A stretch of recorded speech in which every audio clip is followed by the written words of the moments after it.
ఏదైతే నందమూరి తారక రామారావు గారు మన కృష్ణా జిల్లా వాసి, మరి ఒక సామాన్య కుటుంబంలో జన్మించినటువంటి నందమూరి తారక రామారావు గారు మరి ఆ రోజు ఆయన చదువుకోవడానికి కూడా డబ్బులు లేక మరి ఒక పూట పాల వ్యాపారం చేసుకుంటూ చదువుకుని డిగ్రీ చదివి ఆ రోజు మరి ఆయన ఒక సబ్ రిజిస్టర్గా ఉద్యోగం వస్తే గవర్నమెంట్ ఉద్యోగం ఆ రోజు ఏదో ఒక లంచం అడిగారనే ఉద్దేశంతో పై అధికారులు ఆయన ఒక సబ్ రిజిస్టర్గా కూడా రాజీనామా చేసి ఈయన కాదు ఆయన ఒక కళ పోషకుడు కళ మరి ఉన్నటువంటి అభిమానంతో ఆ రోజు ఆయన చెన్నై వెళ్ళి మరి సినీ రంగ ప్రవేశం చేయడం జరిగింది.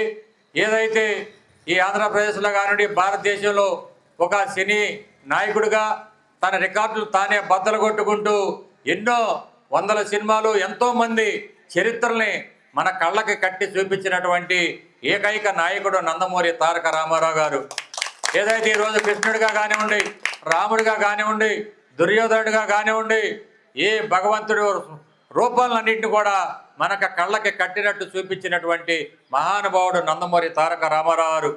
ఈరోజు ఆయన రాజకీయాల్లోనే ఆయన ఒక సినిమా హీరోనిగా కాకుండా ఈ రాష్ట్రంలో జరుగుతున్నటువంటి తెలుగువారి ఆత్మగౌరవానికి జరుగుతున్నటువంటి అన్యాయం మీద మరి ఆయన ఈ ఆంధ్ర ప్రజలు గొర్రెలు కాదు, వీళ్ళందరూ కూడా మనోభావాలు ఉన్న వ్యక్తి అని ఆలోచన చేసి ఈ ఆంధ్రప్రదేశ్కి ఏం చేయాలి అని ఒక ఆలోచనతో 1982లో తెలుగుదేశం పార్టీని స్థాపించామని పిలుపునివ్వడం జరిగింది. అదే 1982 మార్చి 29వ తారీఖు తెలుగుదేశం పార్టీ స్థాపించడం ప్రకటించడం మనందరికీ తెలిసిన విషయాలే. ఆ రోజు నుంచి ఈ రోజు వరకు కూడా తెలుగుదేశం పార్టీ 43 సంవత్సరాలు ఈ రోజుకి స్థాపించి, కానీ నందమూరి తారక రామారావు ఏ ఆశయం కోసం అయితే ఈ తెలుగుదేశం పార్టీ స్థాపించారు మరి అదే ఆశయం కోసం ఈరోజు మరి నారా చంద్రబాబు నాయుడు గారు 4 సార్లు ముఖ్యమంత్రి, 2 సార్లు నవ్యాంధ్రప్రదేశ్ ముఖ్యమంత్రిగా, మరి ఉమ్మడాంధ్రప్రదేశ్ ముఖ్యమంత్రిగా, అట్లాగే నవ్యాంధ్రప్రదేశ్ ముఖ్యమంత్రిగా 2014 నుంచి 2019 దాకా, మళ్ళీ 2024 నుంచి కూటమి ముఖ్యమంత్రిగా ఈరోజు ఏదైతే జనసేన బీజేపీ బలపరిచి ఈరోజు తెలుగుదేశం ముగ్గురం కూడా కూటమిగా ఈరోజు 164 సీట్లతో ఈ రాష్ట్రంలో మళ్ళీ అధికారంలో రావడం జరిగిన విషయమే. ఈరోజు ఏదైనప్పుడు కూడా 43 సంవత్సరాల నుంచి ఏదైతే పార్టీ నమ్ముకుని పార్టీ కోసం కష్టపడుతూ ఆస్తులు అమ్ముకుని పనుల్ని బాగొట్టుకుని ఎంతోమంది త్యాగాలు ఈరోజు ఈ భారతదేశంలో ఒక ప్రాంతీయ పార్టీ 43 సంవత్సరాలు ఈరోజు మరి ప్రస్తావన మరి చూస్తూ ఉంటే ఎక్కడా లేని విధంగా తెలుగుదేశం పార్టీకి ఆస్తి సంపద అంతా కూడా ఈ కార్యకర్తలే. ఏ రోజు కూడా మేము ఒక పిలిపిస్తే ఈరోజు ఎక్కడి నుంచి కాదు రాష్ట్రం నలుమూలకి ఎక్కడికి వెళ్ళాలన్నా, ఢిల్లీ వెళ్ళాలన్నా నాతో పాటు కనీసం 100 మంది మేమున్నామని ఈ తెలుగుదేశం పార్టీ జెండా పట్టుకుని బయలుదేరుతూ ఉన్నారంటే అది నందమూరి తారక రామారావు చూపించినటువంటి మరి ముందు చర్య. ఆయనకే ఈ ఒక మరి తగ్గుతుందనేది కూడా తెలియజేస్తూ ఉన్నాం.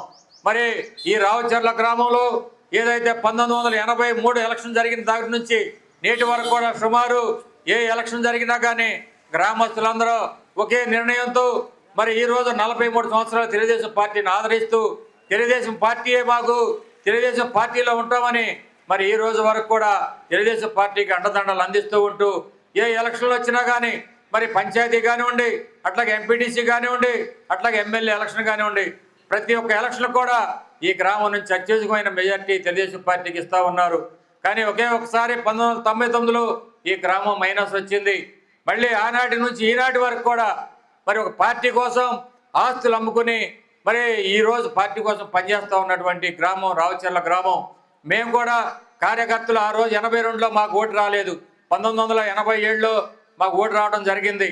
ఆ రోజు నుంచి ఈ రోజు వరకు కూడా ఏదైతే నందమూరి తారక రామారావు గారు ఏ ఆశయం అయితే ఈ పార్టీ స్థాపించారో బడుగు బలహీన వర్గాల కోసం, రైతుల కోసం, కార్మికుల కోసం, కర్షకుల కోసం ఆయన ఒక నినాదాన్ని తీసుకుని ఈ పార్టీ స్థాపించారు. అదే ఆశయం కోసం మేము కూడా ఈ పార్టీలో చేరి నేను కూడా గ్రామ పార్టీ అధ్యక్షుడిగా, మండల పార్టీ అధ్యక్షుడిగా, ఏఎంసీ చైర్మన్గా, అట్లాగే ఈ గ్రామానికి 2 సార్లు సర్పంచ్గా కూడా ఈరోజు నేను పదవులు నిర్వహించడం మరి మీ అందరికి తెలిసిన విషయాలే. ఏదేమైనప్పుడు కూడా ఇలాంటి గ్రామాల్లో ఈరోజు మరి ఇన్ని ఎలక్షన్లు కూడా ఒక ఎత్తు, నిన్న 2019 నుంచి 2024 వరకు కూడా ఈ రాష్ట్రంలో జరిగినటువంటి పరిపాలన ఒక ఎత్తు. ఏదేమైనప్పుడు కూడా మరి మొన్న జరిగినటువంటి 2019 తర్వాత ఏ ఒక్క తెలుగుదేశం పార్టీ కార్యకర్త కూడా తాను ఏదైనా ఒక మాటలు మాట్లాడినా ఒక పోస్ట్ పెట్టినా ఏ విధంగా వైసీపీ నాయకులు కేసులు కట్టి మరి జైల్లో వేశారు అందరూ తెలిసిన విషయాలే. ఏ ఒక్క కార్యకర్త నేను తెలుగుదేశం పార్టీ కార్యకర్త కండువా మెడలో వేసుకు అతను తిరిగితే రోడ్డు మీద పొద్దున్నే కేసులు కట్టేవాళ్ళు.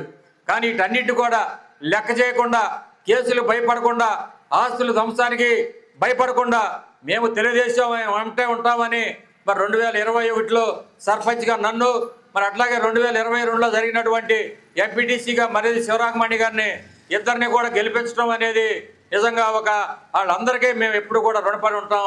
ఈ తెలుగుదేశం పార్టీ ఈ గ్రామానికి ఎప్పుడు రుణపడి ఉంటుంది అనేది కూడా నేను తెలియజేస్తా ఉన్నాను.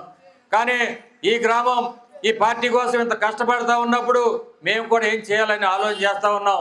మేము ప్రసాద్ గారు అందరం కూడా మరి ఏదైతే నందమూరి తారక రామారావు గారి కాంస్య విగ్రహం ఎక్కడ నూజివేడ్ నియోజకవర్గంలో లేదు, ఈ గ్రామం కోసం ఇంత సేవలు చేస్తున్న గ్రామానికి కాంస్య విగ్రహం పెట్టాలని ఒక సామాన్యమైన వ్యక్తులు ఇక్కడే ఉన్నారు. రాంకోటి గారు ఈరోజు పెన్షన్తో బతుకుతూ ఉన్నాడు, చెంటు స్థలం లేదు.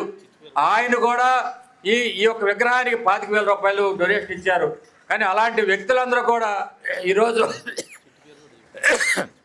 అలాంటి వ్యక్తులు అట్లాగే దివంగత లావు మధుసూదరరావు ఆయన కూడా కాంస్య విగ్రహం పెట్టాలని మమ్మల్ని అందరూ కూడా ఆ రోజు మరి కూర్చోబెట్టి మాట్లాడి ఈ యొక్క నందమూరి తారక రామారావు గారి విగ్రహమే కాదు ఒక దేవాలయం ఏర్పాటు చేయాలని ఈ యొక్క విగ్రహాన్ని ఈ యొక్క కార్యక్రమం ఏర్పాటు చేయడం కూడా జరిగింది. ఈరోజు చూస్తూ ఉన్నారు మీరందరూ ఇలాంటి గ్రామం కోసం మేమేం చేయాలని. నేను ఈరోజు ఒక నియోజకవర్గ స్థాయి నాయకుడిగా ఉన్నప్పుడు కూడా నా దృష్టి ఈ గ్రామానికి ఏం చేయాలి, ఈ గ్రామానికి 100 రూపాయలు డబ్బులు తీసుకోకుండా 43 సంవత్సరాల నుంచి పార్టీ సేవ చేస్తూ ఉన్నారు, పార్టీ ఓట్లు వేస్తూ ఉన్నారు, ఎన్నో ఆస్తులు బాగొట్టుకున్నారు. వీళ్ళ కోసం ఏం చేయాలనే ఆలోచనతో మేము ప్రయాణం చేస్తూ ఉన్నాం.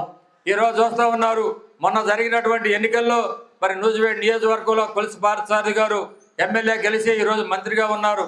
ఈ నూజివేడ్ నియోజకవర్గంలో మేము ఎప్పుడైతే కలలు కంటా ఉన్నామో నందమూరి తారక రామారావు గారి కాంస్య విగ్రహాన్ని నూజివేడ్ పట్టణంలో ప్రతిష్ఠించాలని మేము కూడా గత 30 సంవత్సరాల నుంచి ప్రయత్నాలు చేస్తూ ఉన్నాం.